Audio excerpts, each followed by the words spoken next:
Quand nous étions avec les familles dans les bidonvilles au Guatemala, elles nous disaient deux choses. La première, c'est qu'on ne veut pas que nos enfants vivent ce qu'on a vécu, on ne veut pas qu'ils vivent cette misère. Et la seconde, c'est que la seule chose qu'on peut laisser en héritage à nos enfants, c'est l'éducation.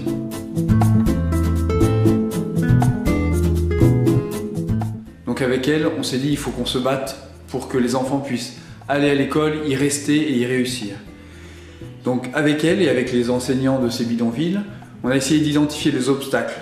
D'abord parce que les enfants n'étaient pas enregistrés à l'état civil, ou parce qu'il y avait des obstacles financiers, l'inscription à l'école, l'uniforme, les fournitures, et puis aussi la peur, l'humiliation pour des enfants qui n'étaient jamais à l'école et des parents qui ne savaient pas ce que c'était que l'école. Alors avec les familles, on a réfléchi à quels étaient les obstacles, mais on a aussi expérimenté. Donc avec elles, on a mené un projet pilote sur lever tous ces obstacles. Donc on était dans un quotidien, mais aussi avec des bibliothèques de rue, du soutien scolaire, des liens et des réunions avec les parents. Il y a une maman qui a été élue parent d'élève dans son école, alors qu'elle était d'un lieu très très pauvre et très très exclu. Le mouvement d'abord a fait des liens avec ses familles et avec les enseignants des quartiers, et ensuite avec d'autres associations qui luttaient soit pour les droits de l'enfant, soit pour l'éducation en général. Et ces associations nous ont aidé aussi à avoir une visibilité, à nous permettre de rencontrer le rapporteur des Nations Unies pour l'éducation, à faire une table ronde avec des journalistes.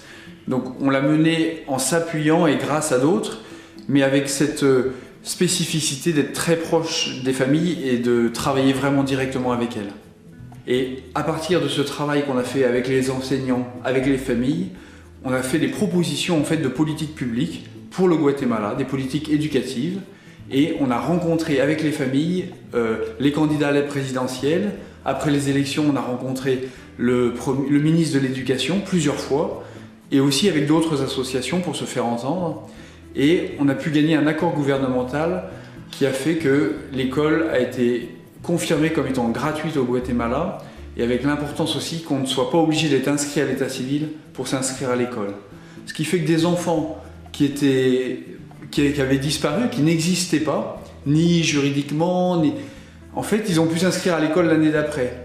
Et alors que le Guatemala, dans certains bidonvilles, pensait avoir 98% de couverture scolaire, on s'est rendu compte l'année d'après qu'en fait, on montait à 110%, simplement parce qu'il y a des enfants qui étaient apparus et qui n'étaient pas dans les statistiques.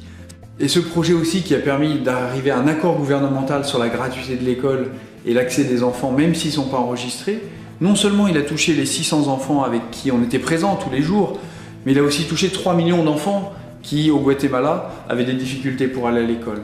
Alors ça ne résout pas tout, mais ça donnait un signe d'espoir pour plein de familles qui se sont dit « l'école c'est aussi pour nous ».